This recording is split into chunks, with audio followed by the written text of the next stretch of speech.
Assalamualaikum warahmatullahi wabarakatuh. Salam hormat kepada para sesepuh dan binispuh. Salam santun buat saudaraku semuanya dimanapun panjenengan berada. Alhamdulillah kita dapat berjumpa kembali dalam pembahasan sang pemimpin akhir zaman. Pada kesempatan kali ini saya akan mengambil sebuah judul, inilah letak pusar bumi yang sesungguhnya. Dari beberapa konten video yang diupload oleh channel-channel di YouTube oleh saudara-saudara kita mengenai letaknya pusar bumi. Ternyata banyak sekali yang berpendapat letaknya pusar bumi ada di Pulau Jawa. Namun di mana tepatnya di Pulau Jawa tersebut, ini yang masih menjadi perselisihan. Masih terjadi perbedaan pendapat. Ada yang menyatakan di Cirebon, di Gunung Jati, ada yang di Jawa Timur, dan ada juga kemarin yang menyatakan bahwa letaknya ada di Jawa Tengah dan berada di Kabupaten Pekalongan. Namun menurut saya, mungkin ini berbeda dengan yang lainnya. Letak sesungguhnya yang namanya pusar bumi itu terkait dengan turunnya Nabi Adam alaihissalam dari surga menuju bumi. Itulah kenapa bumi yang diinjak oleh Nabi Adam alaihissalam untuk pertama kalinya mengandung sebuah energi yang luar biasa. Saat Nabi Adam alaihissalam diturunkan ke bumi, menurut saya memang di negeri Nusantara ini, tepatnya di Pulau Jawa. Itulah yang menyebabkan salah satu julukan bagi negeri kita yang terkenal sangat subur, yang terkenal sangat indah pemandangan alamnya, sehingga terkenal dengan tanah surga. Karena memang letak bumi yang pertama kali diinjak oleh makhluk surga, yaitu Nabi Adam alaihissalam, sehingga pastinya mengandung sebuah barokah, mengandung sebuah keberkahan yang luar biasa. Jika dipandang secara pandangan gaib atau pandangan spiritual, maka bekas telapak kaki beliau, Nabi Adam alaihissalam inilah yang memancarkan cahaya dari bumi sampai ke langit. Namun sayangnya, tidak semua orang dapat melihat hal itu. Tidak semua orang dapat diizinkan untuk melihat keajaiban cahaya itu. Dalam sejarah, sebenarnya hal ini sudah tercatat bahwa ketika suatu saat putra mahkota dari Kerajaan Jawa Barat atau Kerajaan Sunda yang dikenal dengan Pajajaran, yaitu Raden Mundingwangi, yang merupakan putra mahkota menggantikan ayahandanya yang telah meninggal dunia. Namun beliau tidak mau meneruskan tahta kerajaan, lebih memilih untuk menjadi seorang pandita, seorang resi yang berkelana menggali sebuah keilmuan. Kemudian tahta tersebut diserahkan kepada adiknya yang bernama Munding Sari. Singkat cerita, Raden Mundingwangi bertapa di sebuah tempat di daerah Banten. Kemudian mendapatkan sebuah petunjuk dan melihat sebuah kilatan cahaya yang menjulang ke langit. Cahaya tersebut bercahaya tanpa henti selama 40 hari. Maka beliau pun penasaran dan mencari asal mula dari cahaya yang menjulang ke langit tersebut. Kemudian di tempat lain, yang berasal dari daerah Arab. Ada seorang syekh yang masih keturunan baginda Muhammad SAW juga mendapatkan sebuah petunjuk setelah melaksanakan sholat subuh, bahwa beliau harus pergi ke tempat sebuah cahaya yang menjulang ke langit dan bersinar selama 40 hari. Kemudian beliau berangkatlah dari Jazirah Arab menuju Tanah Jawa. Kemudian dalam perjalanannya, syekh ini terkena penyakit gatal dan mendapatkan petunjuk untuk berobat di lereng Gunung Slamet.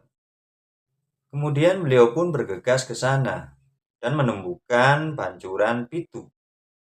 Setelah berendam beberapa hari, penyakit gatal beliau pun hilang dan sembuh total. Setelah itu beliau sampailah kepada sumber cahaya yang menjadi petunjuknya. Namun setelah beliau sampai di tempat yang dituju, ternyata bukanlah dia yang pertama kali ada di situ. Sudah ada seorang pandita ataupun resi yang sedang bersemedi. Karena beliau seorang syekh yang beragama Islam. Maka ketika ada orang yang di situ, beliau beruluk salam sampai 3 kali.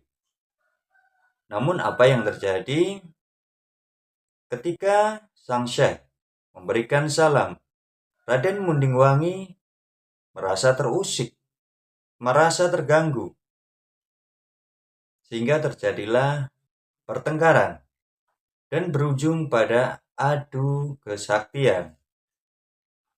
Dan dalam adu kesaktian tersebut, keduanya mempunyai kesepakatan atau membuat sebuah perjanjian.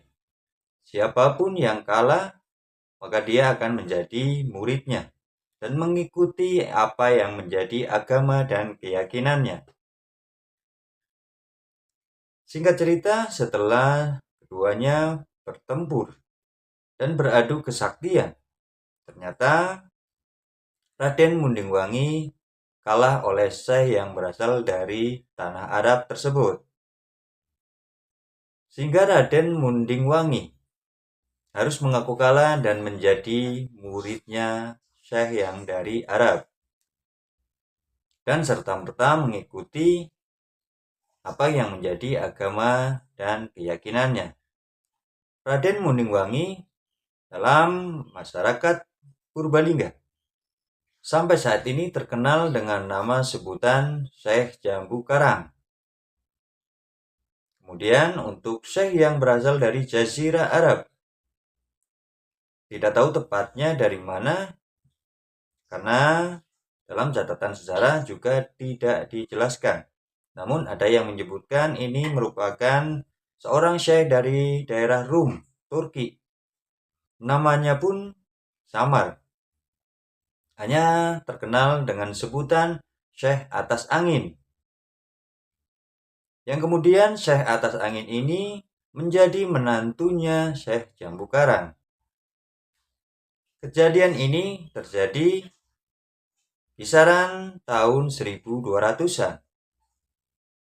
Sebelum para wali songo ada. Sehingga ada yang menyebutkan bahwa inilah generasi pertama yang menyebarkan agama Islam di tanah Jawa. Yang dari anak keturunannya Syekh Atas Angin. Banyak sekali tokoh-tokoh besar. Yaitu Syekh Madum Husein, Syekh Madum Mendem, Syekh Madum Umar, Syekh Madum Torres, Syekh Madum Wali Prakosa. Yang ini merupakan satu masa dengan para wali songo. Cicit ataupun jangga dari Syekh Atas Angin inilah yang masa kehidupannya bersamaan dengan wali songo. Itulah sejarahnya. Kalau saudaraku semua masih penasaran, silakan coba lihat saja di Google. Cari sejarahnya Syekh Jambu Karang ataupun sejarahnya Syekh Atas Angin Purbalingga. Kemudian selain dari sejarah, tentunya kita juga meminta petunjuk dari sisi spiritual dan mengecek keberadaannya. Dan alhamdulillah, menurut saya, letaknya pusar bumi memang ada di Purbalingga, yaitu di sebuah perbukitan yang dikenal dengan masyarakat sekitar sebagai Gunung Cahyana. Disitulah terdapat sebuah situs yang masih tersembunyi.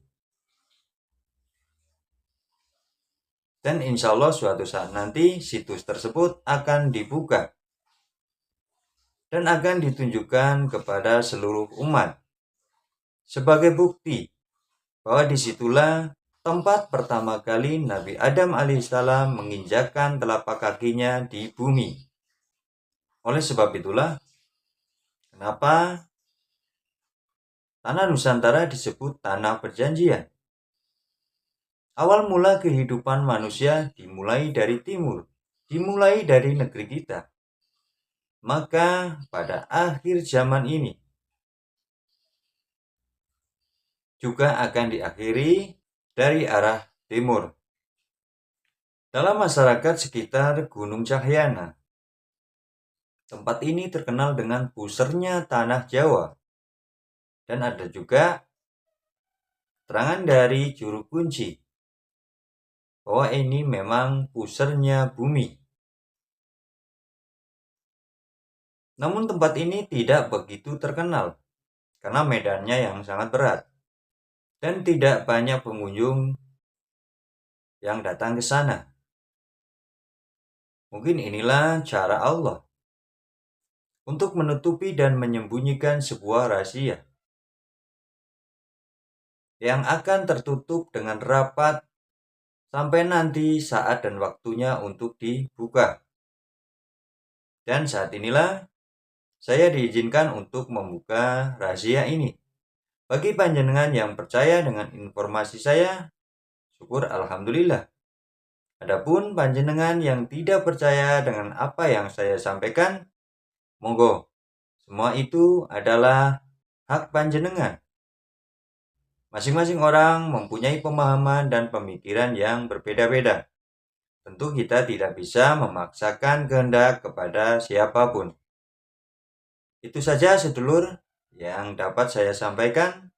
Mudah-mudahan apa yang saya sampaikan ini bermanfaat buat panjenengan. Kurang lebihnya saya mohon maaf. Akhir kata, wassalamualaikum warahmatullahi wabarakatuh. Salam santun buat sedulurku semuanya.